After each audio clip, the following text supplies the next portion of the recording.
Donc du coup, juste avant de commencer, c'est apporter une petite précision. C'est euh, pourquoi on télécharge un outil comme Web Server, un serveur sur son PC. C'est parce que de toute façon, quand on aura terminé de coder le site là, si on veut l'héberger, on va devoir le mettre sur un serveur. Donc un serveur, trouver une plateforme ou trouver un serveur à distance qui pourra héberger, qui pourra faire fonctionner le site. Et donc, du coup, on a besoin également d'un serveur en interne. Pendant le temps où le serveur n'est pas hébergé sur un serveur en externe, pour simuler la création là, de notre site. Donc le serveur, c'est pour faire fonctionner le code. En gros, il faut savoir aussi que WAMP Server nous permet aussi d'avoir également l'outil MySQL aussi à l'intérieur. Donc MySQL pour la base de données. Donc c'est vraiment l'idéal. Donc on a en un seul outil WAMP Server, on a également on a le serveur et on a également la base de données, l'outil MySQL. Ok. Donc on y va. Ce qu'on va faire, c'est qu'on va partir sur un template parce que moi je vais pas, excusez-moi du terme, je vais pas recréer un template de site e-commerce, hein.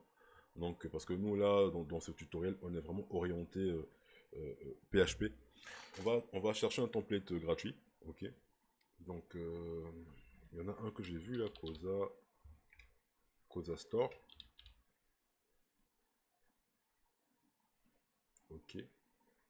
Donc Cosa Store c'est donc ThemeLab, c'est un site qui propose des templates HTML CSS. Donc nous en gros on récupère le template HTML CSS et on va faire tout ce qui est la partie backend. Et donc là je regarde ici, download, je télécharge. Euh, tac, tac, tac. Moi je vais juste choisir un emplacement où je peux le retrouver après. Je vais le mettre sur le bureau.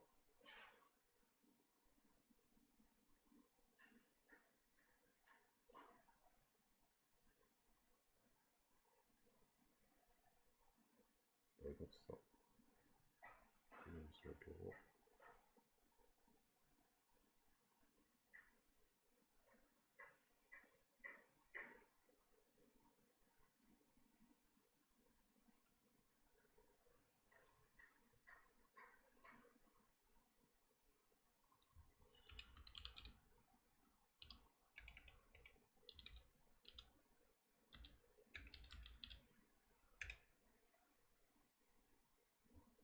Store, je vais juste.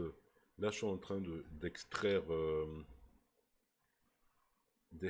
le fichier zip que j'ai téléchargé à l'origine parce que quand je l'ai téléchargé, il est en zip et ce que là je suis en train d'essayer de faire c'est de décompresser et de mettre l'ensemble des fichiers sur un répertoire.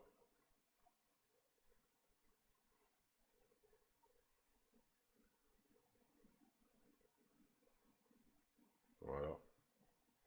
Donc là si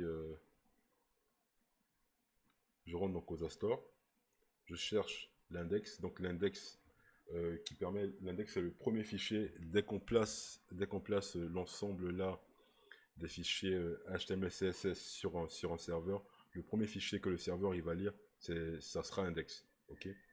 Donc là, je clique et je vois mon site CodaStore qui apparaît. Ok. Euh, donc tout ça c'est en HTML, CSS et nous ce qu'on va faire maintenant c'est qu'on va le rendre dynamique, hein. On va apporter du PHP à l'intérieur et du MySQL pour que le site soit dynamique. Euh, J'ai un truc à faire aussi. Il faudrait que je puisse. Donc là, j'ai déjà installé auparavant WAMP Server. Ce que je vais faire, je vais copier ce répertoire-là sur mon serveur pour que je puisse commencer à apporter des modifications. Donc,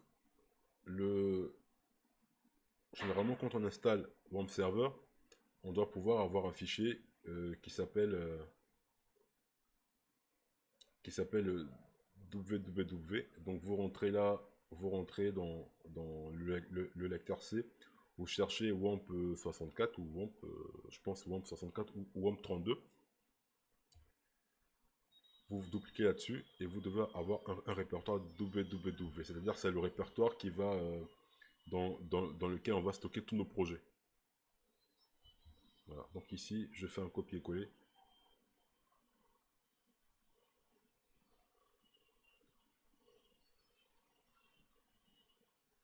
Voilà, donc vous prenez bien ce lien-là, hein.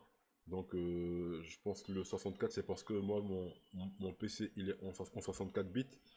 Mais si vous êtes en 32 bits, je pense que ça sera WAMP 32. Et donc vous mettez bien CodaStore. Ensuite là, vous revenez en localhost. C'est-à-dire que vous ouvrez un navigateur. C'est simple, hein. Vous ouvrez votre navigateur. Vous tapez localhost qui est l'adresse par défaut du serveur qui est installé de home server du serveur qui est installé sur votre PC. Ici, vous verrez vos projets. Et là, vous devez pouvoir retrouver CodaStore. Là, moi, j'ai plein de projets. Hein, donc, attendez. Donc, CodaStore, il est là. Donc, du coup, donc localhost, c'est pour retrouver l'adresse principale de home server. Et puis ensuite, ce que vous avez à faire, c'est de mettre CodaStore juste derrière localhost, ok, avec la barre de slash là. Okay. Ensuite, vous appuyez sur entrée et vous retrouvez votre site CodaStore, ok. Euh, donc là, la différence principale, c'est que là, on a localhost devant. Donc localhost qui veut dire que maintenant, le site, il est lu à partir du serveur. Voilà. Ça veut dire que quoi? Ça veut dire que si je me rends sur mon bureau et que je clique sur index, là mon site il démarre, mais on retrouve le chemin C, user, drop, etc. Ça c'est le nom de mon PC à moi. Et puis on retrace le chemin et on retrouve le fichier index. Okay. Donc là j'ai ouvert mon répertoire CodaStore, mais je l'ai ouvert à partir de du chemin de mon disque dur. Mais ici par contre, là je l'ai ouvert, mais je l'ai ouvert à partir de mon serveur. Donc petite subtilité à toujours à savoir quand même. Hein.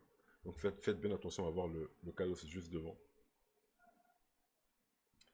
Et puis maintenant, on arrête là. Au prochain épisode, on va commencer à coder directement.